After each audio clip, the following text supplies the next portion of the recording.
বৰ্তমান প্ৰেক্ষাপটত দেখিলোঁ ৰাইজক সেৱা কৰাৰ বাবে ৰাজনৈতিক কিছু শক্তিৰ প্ৰয়োজন।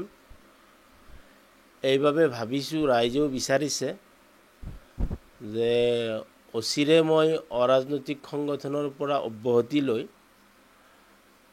এখন সুস্থ আৰু সবল ৰাজনৈতিক মঞ্চত যোগদান কৰাৰ চিন্তা চৰ্চা কৰিছোঁ।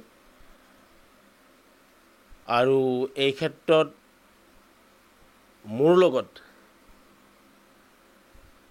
অসমৰ উজনি আৰু নামনিৰ বিভিন্ন প্ৰান্তৰ প্ৰায় 700টাধিক যুৱক যুৱতীয়ে মই বা আমিবিলাকে যিটো ৰাজনৈতিক দলত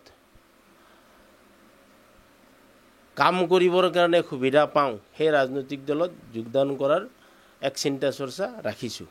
প্ৰায়বিলাক ৰাজনৈতিক দলেই আমাৰ লগত বিভিন্ন সূত্ৰে কথা বতৰা পাতিছে।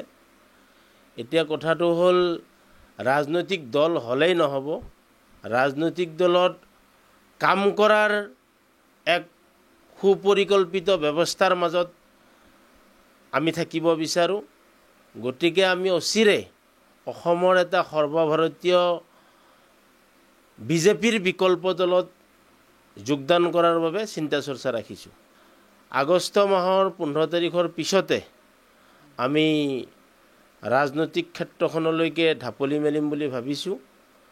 আৰু যিটো ৰাজনৈতিক দলতে সৰ্বভাৰতৰ লগতে অসমৰ উন্নয়নৰ কথা চিন্তা কৰিব পাৰোঁ, নিষ্পেষিত শোষিত ৰাইজৰ লগত থাকি ৰাইজৰ হৈ কাম কৰাৰ সুবিধা পাওঁ, তেনে ৰাজনৈতিক দলত যোগদান কৰাৰ সম্ভাৱনা প্ৰায় নিশ্চিত হৈ উঠিছে।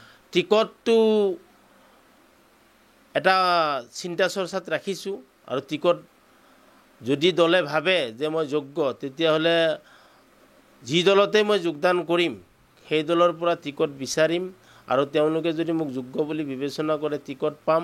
আৰু এনেধৰণৰ মোৰ কথা নাই যে মোক অমুক সমষ্টিৰ পৰা লাগিব, তেনে কথা নাই। অসমৰ যিকোনো এটা সমষ্টিৰ পৰাই মই নিৰ্বাচনত প্ৰতিদ্বন্দ্বিতা কৰিবলৈ মানসিকভাৱে মই প্ৰস্তুত হৈ আছোঁ। বৰ্তমান মই অসম জাতীয়তাবাদী যুৱ মঞ্চৰ কেন্দ্ৰীয় সভাপতিৰ দায়িত্বত আছোঁ।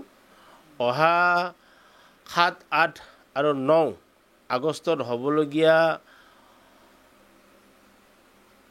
অধিৱেশনত মই সাময়িকভাৱে অব্যাহতি লৈ ৰাজনৈতিক দলত যোগদান কৰাৰ চিন্তা চৰ্চা আগবঢ়াইছোঁ। নাই, এইটো আচলতে কথাটো এনেধৰণৰ, আপুনি যেনেকৈ সুধিছে যে বিভিন্ন আঞ্চলিক ৰাজনৈতিক দলে মোৰ লগত সঘনে যোগাযোগ কৰিছে আৰু কৈছে যে কংগ্ৰেছেও যোগাযোগ কৰিছে বা কংগ্ৰেছত যোৱাটো চৰ্চাত আছে।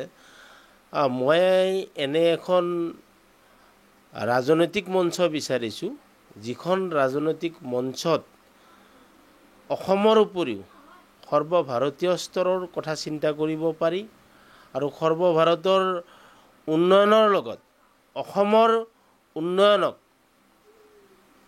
একাকাৰ কৰি আগবঢ়াই নিবৰ বাবে মই চিন্তা চৰ্চা ৰাখিছোঁ।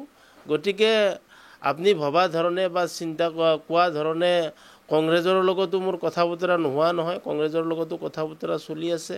গতিকে মোৰ আৰু কংগ্ৰেছৰ বা অন্য ৰাজনৈতিক দলৰ যিবিলাক কথা বতৰাৰ মিল খাব লাগিব, মিল খালেই মই বা মিলিলেই মই তেনে এক ব্যৱস্থাৰ মাজত যোগদান কৰাটো মানসিকভাৱে মই প্ৰস্তুত।